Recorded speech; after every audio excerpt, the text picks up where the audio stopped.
Bueno, para empezar, vamos a tener aquí ahorita la plática del doctor Sergio Padilla Galicia, de la Ciudad de México. Es arquitecto, es maestro en urbanismo por la UNAM, especialista en ordenación del territorio por la Universidad Politécnica de Madrid, en España, y actualmente candidato a doctor en urbanismo por la UNAM.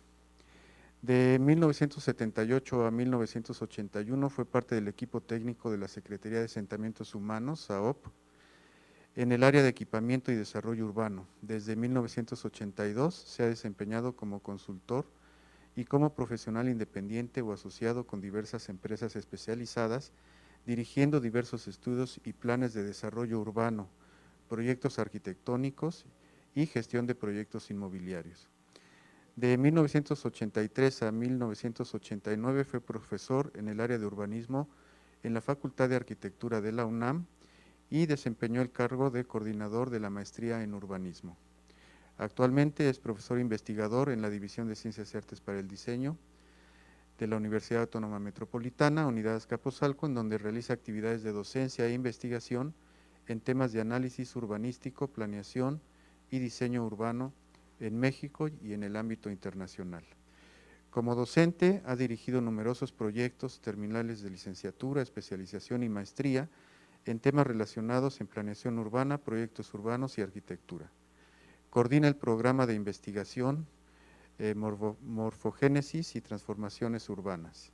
Es responsable y participante en proyectos de investigación en temas de urbanismo informal, urbanismo internacional, urbanismo sustentable, formación metropolitana y estructura urbana. Ha desempeñado en la UAM Azcapotzalco diversos cargos de gestión académica, coordinador de la Maestría de Planeación Metropolitana, coordinador de investigación de CIAD, coordinador de la licenciatura en Arquitectura y actualmente es el jefe del área de Arquitectura y Urbanismo Internacional. Ha sido profesor visitante a nivel de posgrado, especialización y maestría en la Universidad de Stuttgart, Alemania, en la Autónoma del Estado de Morelos, la Universidad Autónoma Benito Juárez de Oaxaca, Jorge Toledo Lozano de Cartagena, Colombia, y la Universidad San Buenaventura de Cartagena, Colombia. Ha participado como conferencista en numerosos seminarios y coloquios, ha escrito artículos y ensayos publicados en revistas especializadas y libros colectivos de México, Alemania y Colombia sobre temas de planeación urbana, urbanismo formal e informal. Destaca en los últimos años la coordinación de los siguientes libros colectivos: Urbanismo Informal, del 2009, 6 ciudades mexicanas, del 2011, Hábitat Sustentable, 2012, editados por la UAM. Asimismo, ha coordinado seminarios y workshops internacionales en la materia. Es coordinador general del Seminario de Urbanismo Internacional y de la red Urbanit, red conformada por más de 100 expertos en urbanismo de diferentes partes del mundo. Muy bien, pues vamos a escuchar su plática. Pues muchas gracias, Víctor. Bueno, mi participación esta mañana es con la idea, como coordinador del evento, o co-coordinador junto con Víctor, hacer una introducción al seminario, y para ello el material que les voy a presentar es una síntesis, una interpretación que hacemos en el trabajo, digamos, para procesar los temas que se presentaron hace 2 años en el primer seminario de urbanismo de hábitat sustentable. Esa es pues la idea, hacer un enlace entre el primer seminario y este otro seminario como una parte introductoria. Por otra parte, también es, como señalaba nuestro director Aníbal Figueroa, pues que el seminario tiene no nada más la intención de hacer las conferencias, que nuestro público, profesores o estudiantes las asimilen, sino también procesar parte de esos temas, encontrar puntos convergentes, particularidades, tendencias que se están dando y documentarlas a través de las publicaciones que hemos generado y de los materiales que preparamos derivados de estos eventos. Entonces es una primera intención, ya tiene este carácter de procesar los temas y presentarlos a ustedes. Me parece que adelantando a lo que les voy a presentar, en el seminario pasado tuvimos muchas presentaciones que abordaron aspectos muy pragmáticos, bajar de todos estos conceptos de lo sustentable. Se discutió, por supuesto, estos temas, pero se pudieron concretar ya en una serie de recomendaciones, planteamientos, premisas, como le queramos llamar, que son, me parece, muy orientadoras para los que estamos en la práctica de construir un hábitat contemporáneo, sea tanto en la arquitectura como en el espacio urbano. Creo que esa es la principal virtud del material que se presentó en el seminario anterior y que yo documento de una manera sintética e introductoria para los trabajos de este seminario. Espero que también a lo largo de estos días podamos, estoy seguro que tendremos presentaciones muy interesantes, conferencias muy interesantes, y el trabajo que nos depara una vez terminado el seminario a los organizadores es pues documentarlo y ir generando estos puntos comunes, puntos convergentes o divergentes de los diferentes temas que aquí se discutan, con el fin de ir construyendo tendencias. Ese es el proyecto que yo coordino, uno de los proyectos, tendencias del urbanismo. Entonces es cómo a partir de estas conferencias vamos encontrando ciertos aspectos que van marcando pautas en las prácticas y en las políticas públicas de intervención en el espacio público. Bien, entonces como comentaba, el seminario, ya se ha dicho en las intervenciones que tuvimos en la mesa de inauguración, es un foro académico cuya finalidad es presentar temas, proyectos, discutirlos, ¿verdad?, para mediante esta discusión encontrar pues, puntos que van marcando tendencias en las prácticas de la arquitectura y del urbanismo contemporáneo. Esta es la imagen de nuestro primer seminario que tuvimos hace 2 años. A partir del seminario se generó una publicación, ya con artículos de fondo, que es este libro que vemos aquí, y bueno, esta es la imagen de nuestro evento que nos convoca esta semana. El seminario es promovido y organizado, como también lo señalamos en la presentación, en la inauguración, por 2 áreas de investigación de la división: el área de Arquitectura y Urbanismo Internacional del Departamento de Medio Ambiente, del Departamento de Evaluación del Diseño en el Tiempo, y el área de Arquitectura Bioclimática del Departamento de Medio Ambiente. Como comentaba en mi pasada intervención en la mesa, pues da muchas posibilidades, pero también hemos podido encontrar algunos aspectos que tenemos que ir puliendo para hacer estas prácticas mucho más activas y más interesantes. Hace 2 años, en el 2011, más o menos a estas fechas, aquí en esta misma sala, se realizó el primer seminario de hábitat sustentable. Tuvimos también invitados de muy alto nivel y con una participación internacional diversa e interesante. Se contó con 17 conferencistas, 1 de Alemania, 1 de Portugal, 1 de Chile, 1 de Brasil y 13 de México. Y pudimos presentar temas, situaciones en diferentes partes del mundo, ubicadas en México, Alemania, Chile, Brasil, Estados Unidos, Portugal, entre otros puntos.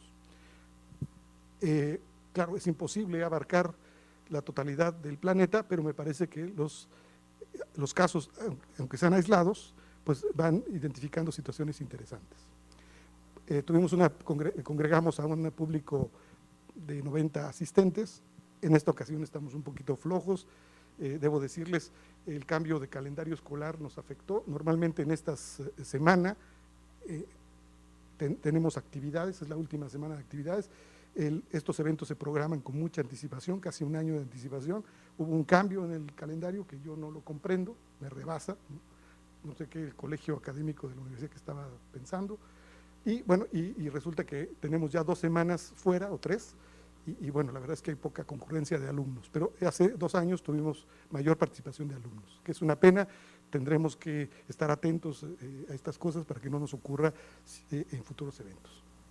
Pero también por la modalidad de video streaming se transmitió y tuvimos muchas visitas. Realmente sorprendente cómo se multiplica las visitas. No quiere decir que todo el mundo estuvo atento los 3 días, las 24 horas que dura el seminario, pero sí quiere decir que entraron, estuvieron un momento, hicieron una consulta, una pregunta y posiblemente se retiraron. Pero son miles de personas las que nos pueden estar siguiendo a través de esta modalidad. Al final, esperemos que el equipo técnico encargados de las transmisiones nos puedan dar un dato de cuántas visitas tuvimos, incluso hasta la procedencia de las personas que nos estuvieron viendo. ¿Qué tendencias podemos identificar de los temas que vimos hace 2 años? Son temas generales, pero como les decía, les adelantaba, me parece que son situaciones que empiezan a ser interesantes. Vimos diferentes situaciones en Norteamérica, en América Latina y en Europa. El tema de Asia todavía es como tangencial, no lo trabajamos mucho porque hemos tenido dificultades por cuestiones lógicas, ¿no?, para poder incorporar estos temas, pero en algunos otros eventos hemos podido ver qué está ocurriendo en China, qué está ocurriendo en Malasia, en situaciones que presentan pues retos, o sea, paradigmas actuales para el urbanismo y la arquitectura del siglo XXI. Un primer tema general que se abordó es que me parece que da soporte a este tema de la sustentabilidad, es el tema de la energía. El profesor de Chile nos hablaba pues, que el tema de la situación energética en el planeta es delicada. La energía basada en los hidrocarburos pues, tiene sus limitaciones. Algunos especialistas se han atrevido a plantear que el petróleo durará unos cuantos años más, unas décadas más, y el mundo tendrá que enfrentarse a una situación energética complicada. Además de que es delicada, bueno, también sin energía, por otra parte, la sociedad contemporánea no puede subsistir. Tuvimos esta falla de energía eléctrica esta mañana y todo el mundo estaba temblando porque ¿qué vamos a hacer con el evento? O sea, es cuando nos damos cuenta de lo dependientes que en nuestra vida cotidiana somos de diversas formas de energía. Por otra parte, el crecimiento poblacional también plantea un reto. Entonces, los recursos energéticos parecen escasos. Cada vez consumimos más energía y cada vez somos más habitantes en el planeta. Entonces, ese es el contexto en términos energéticos en el que tenemos que trabajar. Y que estos, como les decía, estos 7.000 millones de habitantes en el planeta cada vez exigen mayores niveles de habitabilidad y confort y por lo tanto de consumo de energía. En términos de arquitectura, tuvimos una serie de presentaciones que se enfocaron básicamente a cómo en diferentes partes del mundo se está planteando el tema de la arquitectura en función de la sustentabilidad, pero fundamentalmente en un uso racional de la energía. Creo que ese fue el factor dominante. Algunos autores nos decían que, bueno, es importante ya a estas alturas del siglo XXI que estemos conscientes de que concebir una nueva arquitectura en función de estos retos, de estas situaciones que se nos presentan actualmente. Y para ello a nivel internacional se han desarrollado en términos arquitectónicos de la edificación una serie de organismos, de organizaciones y de procedimientos para certificar la calidad y las características fundamentalmente de ahorro energético, de confort ambiental y de estos aspectos que normalmente se toman en cuenta en las edificaciones. Hay organismos internacionales y también hay organismos regionales de Latinoamérica.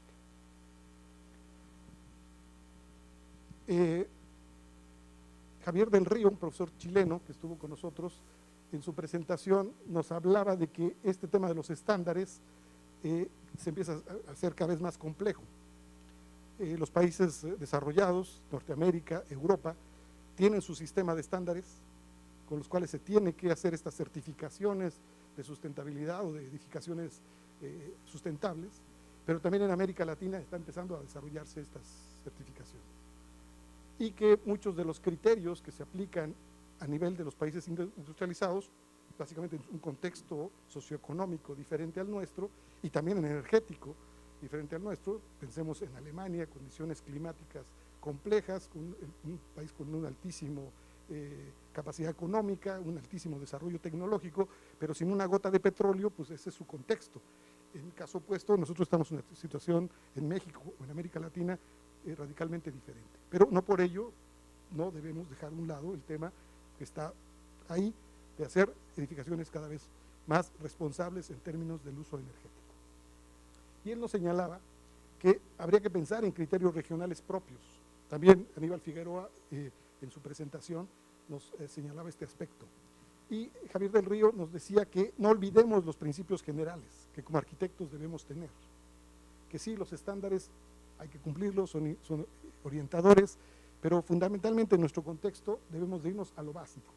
que es cómo incorporamos en nuestros análisis y nuestros diseños, tanto arquitectónicos como urbanos, el tema del calor, la luz, el clima, los materiales, los espacios en sí mismos, las características de los espacios, las necesidades de los usuarios, la experiencia tradicional. También Víctor Fuentes en su presentación nos mostraba las bondades de la arquitectura vernácula mexicana, la sabiduría de cientos, miles de años de experiencia en el uso del entorno, la construcción de un entorno, como pues hay que no olvidarla.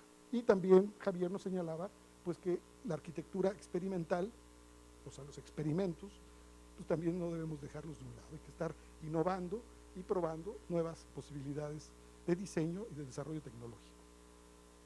Eso nos podría ayudar a definir unos criterios propios. Posiblemente tenemos que trabajar en los próximos años en construir nuestros propios parámetros de evaluación, nuestros propios indicadores y nuestros sistemas de certificación más ajustados a estos temas en nuestro contexto específico, regional o nacional. Asimismo, Javier nos presentó, él es un arquitecto muy exitoso en Chile, en Santiago, que hace muchos proyectos de adecuación ambiental de sus proyectos.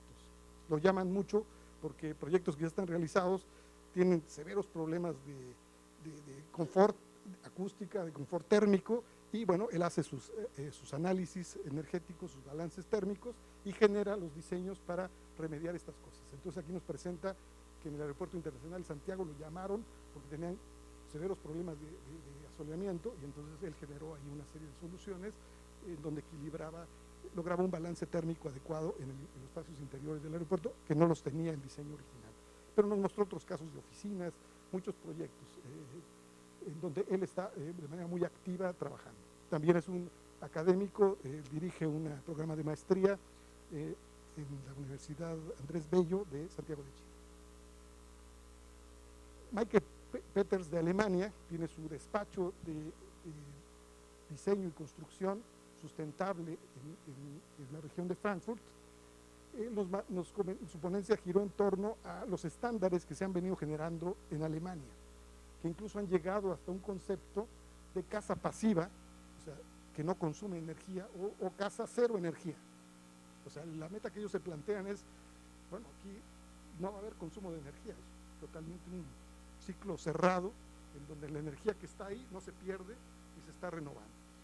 Pero nos decía también que en Alemania esto no es tan viejo, estos conceptos tendrán unos 20, 25 años, y que toda la normatividad alemana ha cambiado en los últimos 20 años. Antes se tenía un concepto más laxo con respecto a estos aspectos, pero fundamentalmente a partir de la crisis energética de los años 70 tuvieron que tomar medidas. Y bueno,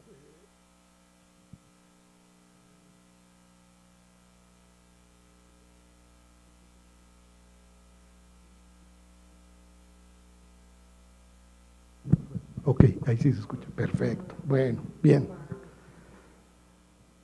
Nos comentó que ya hay una normatividad, una clasificación de eficiencia energética de las edificaciones en forma de una pirámide, hasta donde se llega al punto de energía cero, y conforme una edificación va logrando estos estándares, también, bueno, va teniendo una mayor calificación que se traduce incluso en el valor comercial de la propiedad. O sea, una edificación, puede ser una casa-habitación, manejada como casa pasiva, puede valer el doble o el triple de si no tuviera ahorro de energía.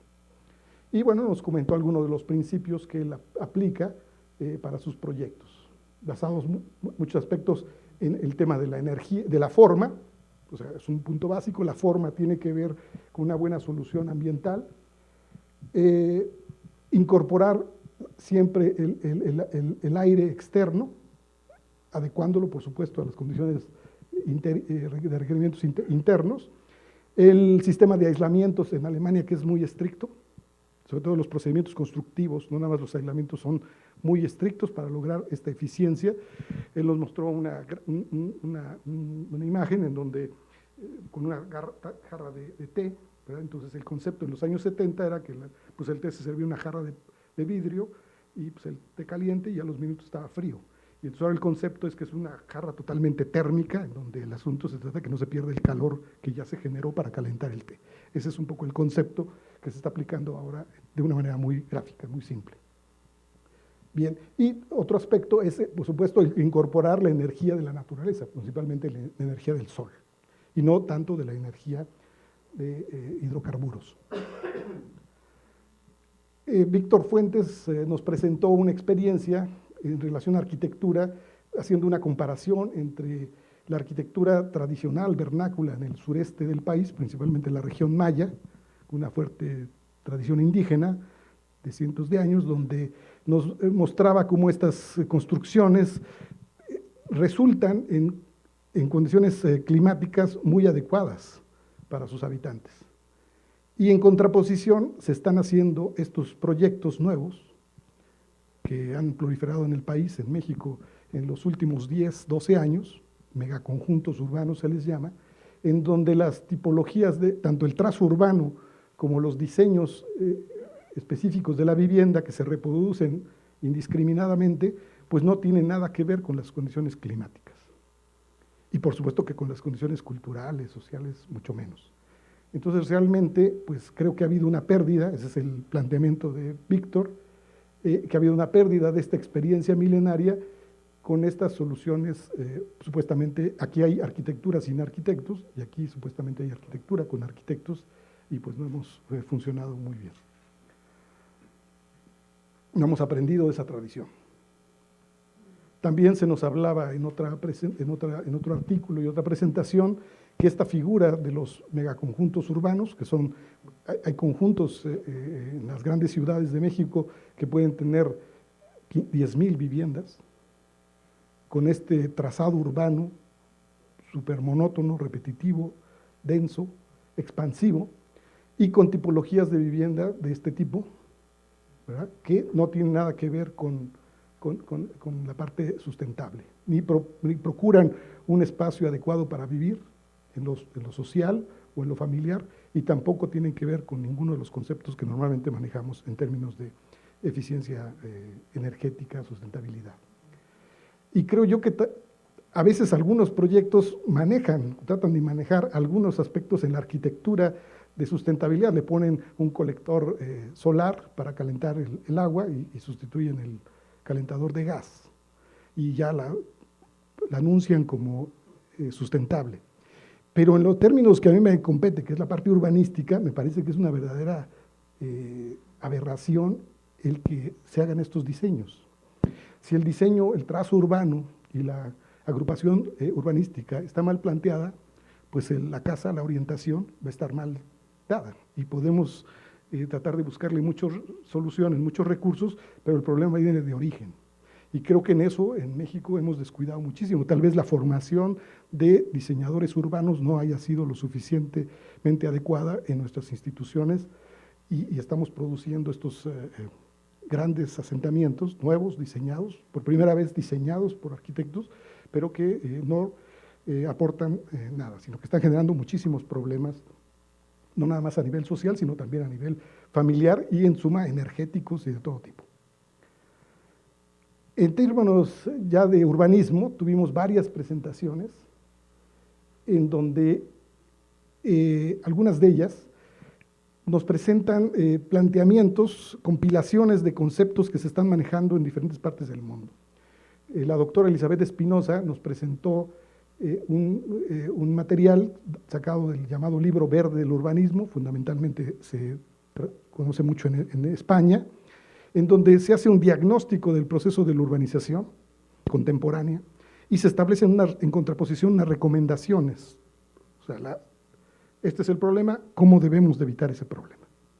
Y en general se propugna por un modelo de ciudad compacta y más diversificada, más compleja, en oposición a una ciudad extendida, una ciudad dispersa, el famoso sprawl urbano, y una ciudad también no monofuncional, sino más diversificada, en oposición a estas cosas que estamos viendo aquí. Estos son casitas, casitas, casitas, y un centro comercial, y nada más. Y eso no es una ciudad, pero eso es un asentamiento posiblemente para 30,000, 40,000 personas. En oposición debemos procurar por una ciudad más compacta, más diversa, que propicie una vida colectiva más dinámica y no un aislamiento urbano, un individualismo urbano como lo estamos viendo en estos conjuntos. Este libro verde en realidad establece principios para el desarrollo urbano, recomendaciones orientadoras me parece que debemos seguir y que procuran una ciudad más armoniosa. ¿Cuáles son el diagnóstico, de una manera muy sintética, por supuesto, que yo hago del material que nos presentó Elizabeth Espinosa? Pues que hay conflictos, una urbanización muy acelerada, principalmente en contextos del tercer mundo, la población crece mucho y por lo tanto la urbanización es explosiva. Hay una insularización de los sistemas naturales, o sea, se va cada vez aislando los espacios verdes o de la naturaleza en torno a las ciudades. Hay un sellado del suelo por las planchas de concreto, poco espacio abierto, poco espacio verde y, en consecuencia, mucho concreto, que genera modifica el clima urbano. Hay un consumo masivo, indiscriminado de energía, agua y materiales. Todos estos desarrollos están fundamentados en un transporte motorizado, principalmente el automóvil, y en general hay una baja calidad del espacio público. Es una manera muy sintética, por supuesto. Y en oposición, los objetivos del urbanismo sustentable planteados en el famoso Libro Verde son los siguientes: crear ciudad y no urbanización. No es lo mismo crear espacio para vivir que crear un concepto complejo de ciudad. Ordenar o limitar la expansión indiscriminada de la ciudad. Eso implica una saturación urbana y ciudades más compactas. Promover a la ciudad como un proyecto, eso me parece que es fundamental. Muchas de nuestras ciudades tienen planes de desarrollo, normatividad para el desarrollo urbano, pero no tienen un plan, no hay un proyecto. Es un plan sin plan. Se cumple el formalismo, pero no hay una idea, no hay un concepto de qué tipo de ciudad debemos tener. Eso creo que es importante no perderlo de vista. Otro tema es vincular la urbanización con los equipamientos. ¿No? Los equipamientos no nada más es el centro comercial o la escuela. Es un sistema muy amplio de satisfactores que la sociedad requiere para vivir adecuadamente en colectividad. Y en el siglo XXI, por supuesto. Y aumentar la complejidad urbana. La vida urbana, creo que desde las épocas de Roma, es compleja y no se reduce a tener cada quien su casa a 40 kilómetros de lo que es la verdadera ciudad. O sea, eso tenemos que tenerlo claro. Esas son las recomendaciones del Libro Verde. Y establece unas líneas de actuación que no las voy a leer porque me llevaría mucho tiempo, pero que tienen que ver con esto que he comentado. Comentar principalmente, pues bueno, procurar una ciudad compacta, diversa, con proyecto, etc. Complementaria a estas ideas, Christoph Goebbels, que colabora con nosotros en la universidad, pero es de Alemania, y participó algunos años en la firma de Albrecht Speer & Partners, un famoso despacho de urbanistas en Frankfurt. Nos presentó el arquitecto Speer, que es un personaje interesante en la vida alemana, hijo del famoso Albrecht Speer, el arquitecto de Hitler, ¿no? Pero que es muy exitoso haciendo consultoría de urbanismo en todo el mundo, a partir de los muchos proyectos que ha realizado en el Medio Oriente, en China, en muchas partes del mundo, la propia Europa también, por supuesto en Alemania, estableció una serie de sus experiencias, las documentó en un libro que se llamó, ¿cómo se llama el libro? Aquí está, Un manifiesto para ciudades sustentables, piensa local y actúa globalmente. Y él plantea 10 conceptos, lo estructura en 10 capítulos, lo que él también llama 10 mandamientos, que tienen que ver con lo que ya comentamos anteriormente. Uno es, por ejemplo, primero, combina la teoría y el sentido común. O sea, hay conceptos, pero también hay sentido común. Y a veces el sentido común es el menos común de los sentidos. Y cometemos unas verdaderas barbaridades haciendo nuestros proyectos. Vamos contra la misma naturaleza, y contra la misma naturaleza humana a veces, generando nuestros diseños. Enfocarse más hacia lo brownfield, que sería las áreas de reciclamiento urbano, viejas zonas industriales, los puertos, áreas decadentes en la ciudad, trabajar más ahí que en las áreas de expansión hacia las áreas agrícolas o verdes. Más hacia el interior, menos hacia el exterior. Por supuesto, disminuir la energía y también, desde Alemania, es curioso que ellos lo vean, no sobredimensionar el tema tecnológico.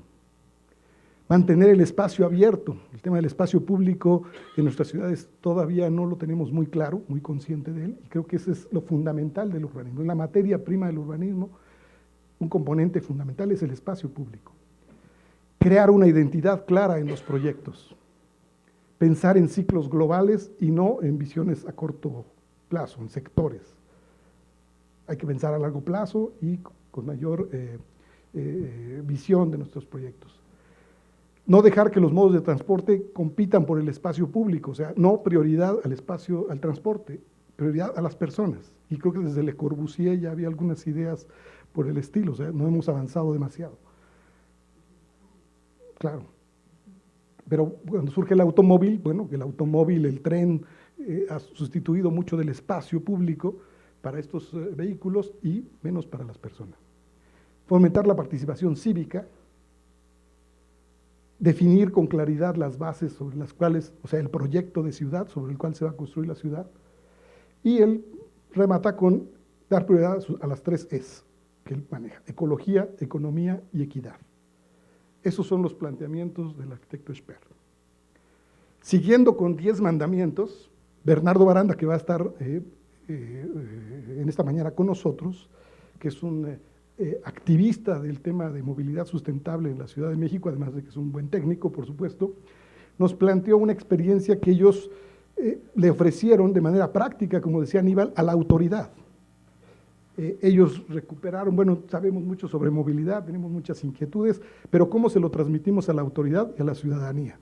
Entonces ellos establecieron este decálogo de los temas que les parecía que tenían que llegarle a la autoridad y a la gente, pensando en la Ciudad de México. No exclusivamente en la Ciudad de México, pero sí pensando en la Ciudad de México. Uno es: camina. Depender más por nuestros pies que por otros medios de transporte. Otra alternativa es: muévete con tu energía. Usemos la bicicleta o medios de transporte no motorizado, preferentemente, por supuesto. Súbete al autobús, o sea, no uses el auto, disminuye el uso del auto, como caminando, moviendo de bicicleta o a través del autobús, o del sistema de transporte colectivo. Distribuye eficientemente las mercancías. El transporte público genera congestión en ciertas áreas y también compite por el espacio público y el espacio para los vehículos. Entonces, bueno, hagámoslo de una manera inteligente, racional, como se ha hecho en muchas otras partes del mundo. Procuremos una mezcla de usos del suelo. Eso da este concepto de diversidad que hemos hablado antes y evita que uno tenga que ser, si es monofuncional, para moverse de una función a otra hay que trasladarse grandes distancias. Si el uso es más mezclado, bajo cierto orden, pues los recorridos se acortan. Densifiquemos, la misma lógica. Si hay más gente en menos espacio, pues habrá que moverse menos. Fortalezcamos la cultura local, o sea, generemos zonas de actividad, de interés en nuestras ciudades. Conectemos las cuadras, o sea, una mejor interconexión entre las partes de la ciudad. Eso también ayuda a reducir la movilidad. Y otro tema que ellos aportan es: hagámoslo durar, o sea, hagamos las cosas con calidad, no hagamos cosas efímeras, hagamos cosas buenas, un sistema de transporte bueno, un espacio público bueno, si vamos a hacer ciclovías, vamos a hacerlas bien, con calidad. Eso creo que es, estos conceptos que estamos viendo aquí son experiencias que en muchas partes del mundo se han tenido en términos urbanísticos, pero también en términos de movilidad sustentable. Y aquí se plantean como un decálogo. Fundamentalmente, la cruzada de Bernardo, y seguramente él mismo lo subrayará en su presentación, es apostarle al transporte público, al no motorizado y disminuir el uso del automóvil. Esa es la cruzada que en una ciudad como la Ciudad de México, el Instituto de Transporte Sustentable tiene en su agenda fundamental. Paralelo a la exposición de los 10 conceptos, se hizo también 10 proyectos de intervención que procuren por soluciones innovadoras en temas del transporte o un uso diferente del espacio público. Y él nos comentó sobre esta experiencia que incluso estuvo expuesta aquí en México en el Museo Franz Mayer hace aproximadamente un año y medio. Otros temas que hemos visto, que vimos a lo largo de la presentación, vuelven a reiterar el tema de que nos dicen que las ciudades son más competitivas, atractivas para la inversión, más habitables, como decía Maruja, si son más densas y vivas. Claro, todo con medida, ¿verdad? Un adecuado balance. Si se impulsa el transporte público integrado y eficiente. Y se propugna por el uso de bicicleta y por la práctica para la cual fuimos diseñados por la naturaleza, caminar fundamentalmente. Nosotros no fuimos diseñados para correr ni para hacer malabarismos, pero sí para caminar. Somos bípedos y esa es nuestra cualidad. Entonces, hay mucha, en el urbanismo internacional, en los temas de movilidad, en muchas partes del mundo, se está recurriendo a estas soluciones. Se propugna por una ciudad, como reiteradamente ya lo hemos visto, una ciudad compacta y densa, y parece ser que en la metrópoli, en las grandes concentraciones de población del mundo, la baja densidad, la dispersión, no es la alternativa.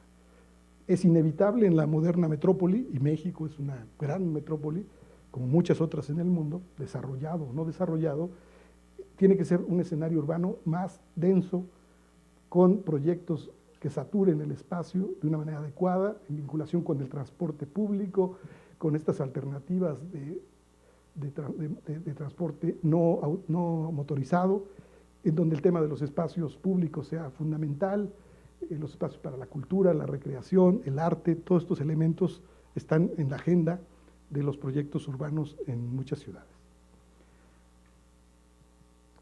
La profesora Denise Duarte de Brasil, que nos presentó estas imágenes, pues nos decía que una buena calidad del espacio habitable es un promotor del desarrollo, de la calidad de vida, del bienestar, de la salud, y también lo hemos visto en otros eventos, también es un buen promotor de la gestión pública.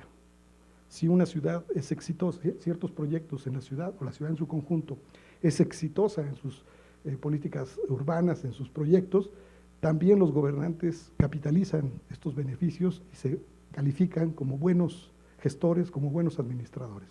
Y muchos de ellos han impulsado su carrera política a partir de estrategias urbanas bien orientadas, como es el caso de Colombia, en Bogotá, Medellín, y en las grandes ciudades del mundo siempre hay que son exitosas, siempre hay un alcalde bueno detrás de ellos, ¿no?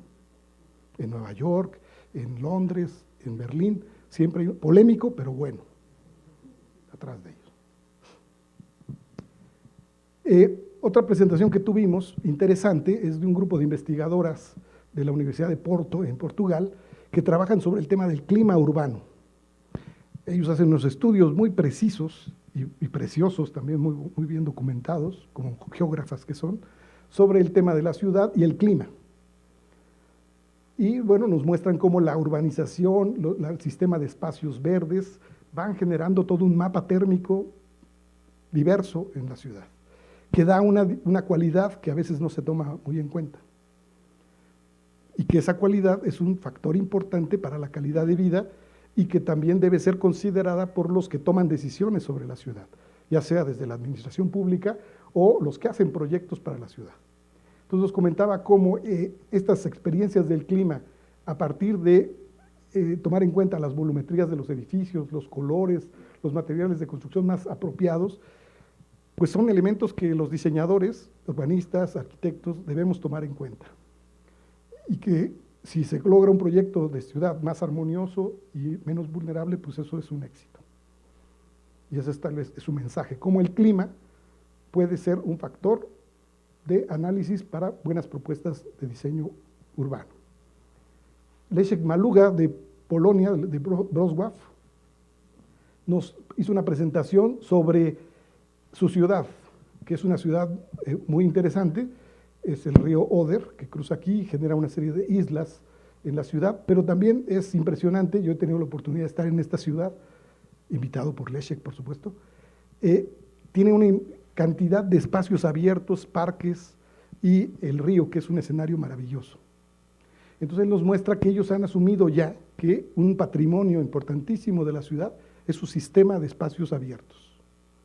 y lo han venido a trabajar como muchos, como un concepto ya estructurado. En Europa existe el concepto de estructura verde y que forma parte de los planes de ordenación urbana o de urbanismo de las ciudades, ¿verdad? Y que entonces ellos han hecho una calificación de todo el sistema de espacios abiertos en función de diferentes categorías.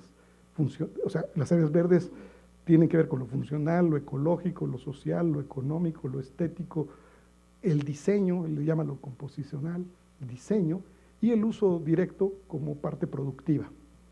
Y nos mostró con mucho detalle todo el sistema de espacios verdes que tienen en su ciudad y que lo consideran parte de su patrimonio y materia de análisis, planificación y diseño, por supuesto.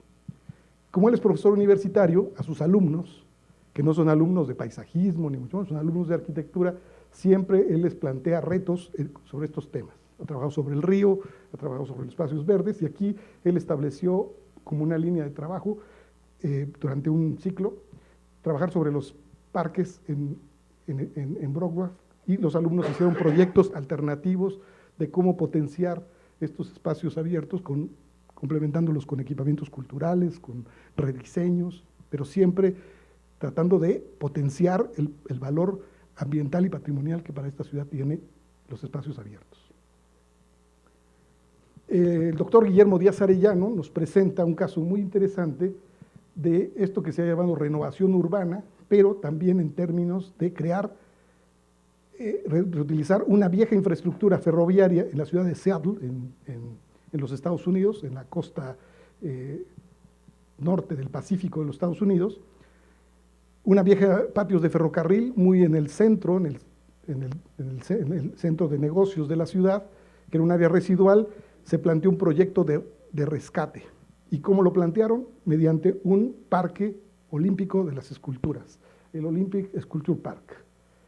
En este se pretende crear un espacio público, un espacio abierto, que tenga que ver con el arte y establecer un nuevo elemento que tenga que ver una relación interesante entre un uso urbano nuevo, recuperar un espacio para la gente, para la sociedad, hacer una aportación al sistema de espacios abiertos de la ciudad, fomentar la vida urbana y en relación con el arte. Entonces generan un diseño que es una especie como de zigzag, ¿verdad? Un recorrido que incluso por el emplazamiento alto que tiene en esta parte hacia el mar, genera unas vistas muy bonitas. Y realmente es un proyecto muy exitoso. Jorge del Arenal, también profesor de nuestro departamento, nos comentó un proyecto en la ciudad de Chicago, el Plan de Acción para el Clima de Chicago, en donde básicamente están metidos en la agenda ambiental y del cambio climático. Pues entonces ellos establecen una serie de estrategias a partir de estos puntos para actuar en la ciudad. O sea, hacer un uso eficiente de la energía en sus edificios.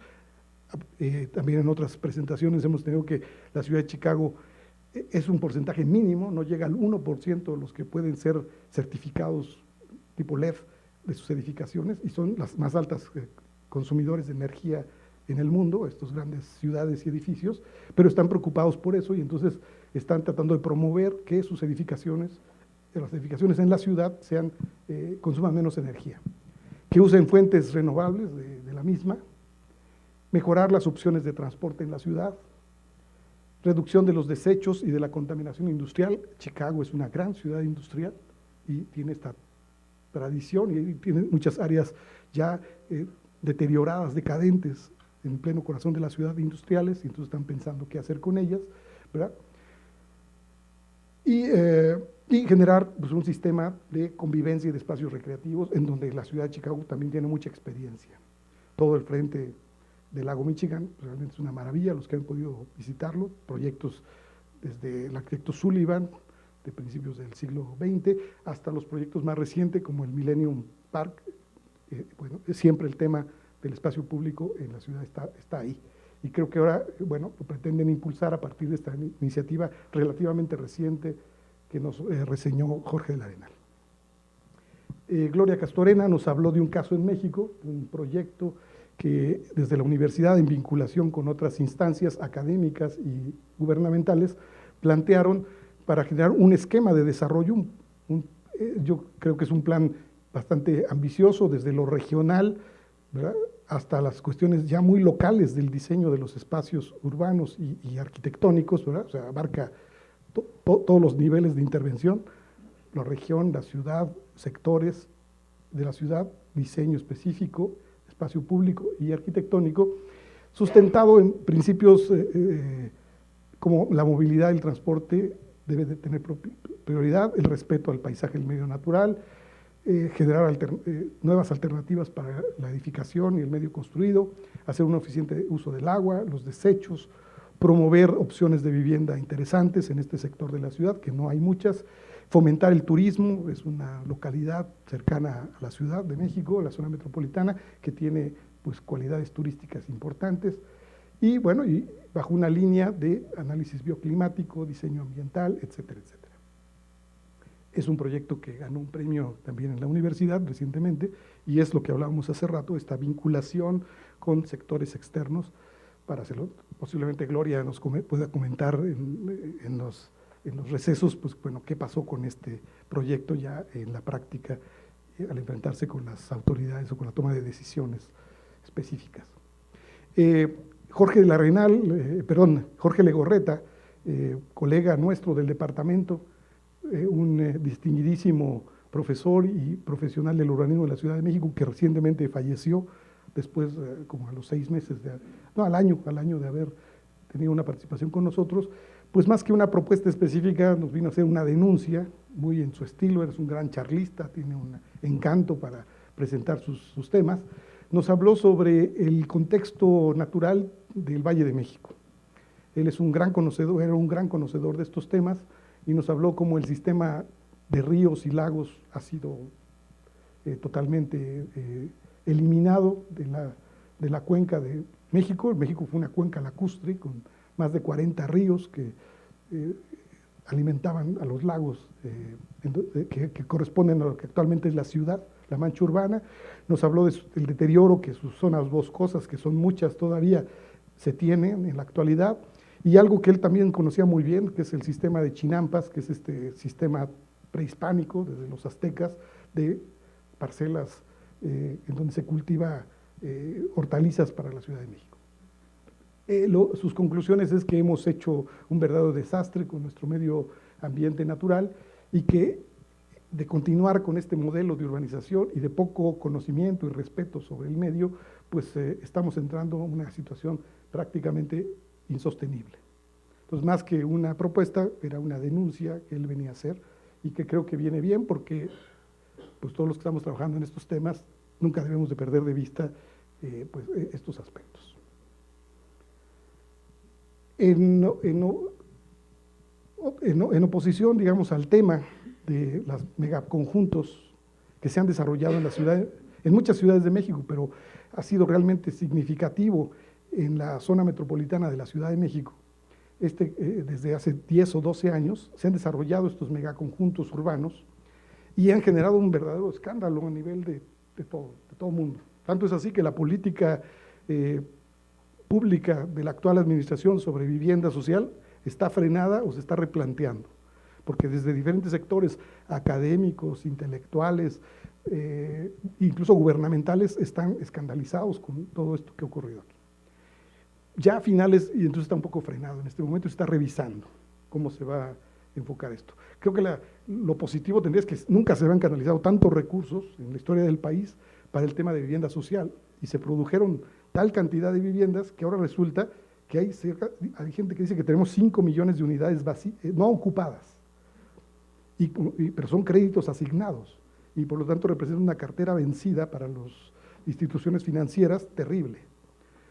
Pero bueno, ese no es el tema, pero eso sucedió en los últimos 10 años. Ya en la parte final de la administración federal pasada, un poco como producto de este efecto, se desarrolló un nuevo concepto, se les llamó los DUIs, Desarrollos Urbanos Integrales Sustentables. Que bueno, yo todavía no conozco muchos. ¿Cuál creo de lo que he visto y lo que nos presentaron en este tema nuestros colegas? ¿Cuáles son las diferencias? Bueno, que el tamaño se redujo, ya no son unidades tan grandes, que se ha diversificado sus actividades, tiene más complementos, que tienen un trazo diferente también, ya le pensaron un poquito, un diseño más pensado, que se está cambiando un sistema de vivienda unifamiliar por un sistema ya más plurifamiliar de bloques, que hay un poco de mayor dotación de espacios públicos y que el tema energético está por ahí. Pero siguen siendo, me parece, unidades aisladas de expansión urbana en la periferia. Creo que el ejemplo emblemático, que no sé dónde está, en el norte del país, Mexicali o Tijuana, no sé dónde es, vinculado a una universidad, pues está vacío, porque la gente no se va a vivir ahí. Y bueno, entonces no sabemos bien qué va a pasar con estos DUIs. Por lo pronto ahorita ya nadie habla de los DUIs en este momento. Eso fue como moda de el último año de la administración federal pasada.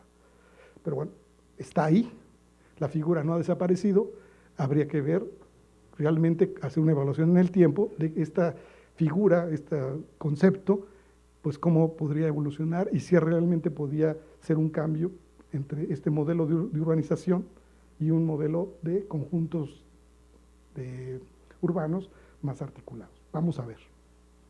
Ya se está hablando en los últimos meses de que no DUIs en la periferia, sino DUIs en saturación urbana, o sea, dentro de la mancha urbana. Bueno, yo no conozco todavía muchos casos, sinceramente. A lo mejor los hay, pero yo no los he podido ver. Habría que evaluar esta política y estos ejercicios de diseño urbano y diseño arquitectónico para ver realmente cuáles son sus bondades y qué problemas también nos pueden estar generando. Bueno, y eso fue todo lo que vimos de una manera densa, compacta, haciendo alusión al modelo que se propugna de ciudad, ¿verdad? Denso y compacto. Así fue mi presentación de las 17 conferencias que tuvimos hace un año. Como ven, creo que hay coincidencia en muchos conceptos. Esto, al momento que se reitera o se repite en diferentes ámbitos, se llegan a las mismas conclusiones el arquitecto Sper, junto con el Libro Verde, con otros documentos, los 10 principios de la movilidad sustentable. Hay coincidencias. Creo que ya se está empezando a construir una agenda urbana sobre ciertos temas, sobre ciertos principios, sobre los cuales debemos de empezar a trabajar. Y fundamentalmente es evitar la dispersión urbana, evitar la expansión indiscriminada de la ciudad, un mayor respeto por la naturaleza, formas de vida más complejas, más diversas, menos transporte individual, más transporte colectivo, la conciencia del uso de la energía, el agua, en fin, estos temas que están en como la agenda sustentable, ya aquí podemos ver cómo ya bajo principios de planificación y de diseño ya se empiezan a aplicar y se están replicando también en muchas partes del mundo. Bien, creo que en este seminario, en el segundo seminario, tendremos nuevos temas, muchas cosas interesantes, y el compromiso de parte nuestra, de los organizadores, de las áreas que involucramos, es que, bueno, haremos la debida compilación de los materiales, los procesaremos, estamos comprometidos con una publicación de los temas que aquí se van a presentar, y posiblemente, cuando tengamos material suficiente, podamos ya sacar conclusiones un poco más desarrolladas, más elaboradas que lo que yo he presentado. Por lo pronto, pues los invitamos a que estén estos 3 días con nosotros y aprovechemos pues, la experiencia de compartir los conocimientos, la trayectoria de nuestros invitados, que, como ya señalaron mis compañeros que me antecedieron, pues les estamos sumamente agradecidos que se distraigan de sus actividades en sus lugares de origen para estar con nosotros unos días discutiendo estos temas. Entonces, les agradezco su presencia y estoy seguro que vamos a tener mucho éxito en los trabajos de este seminario. Pues muchas gracias.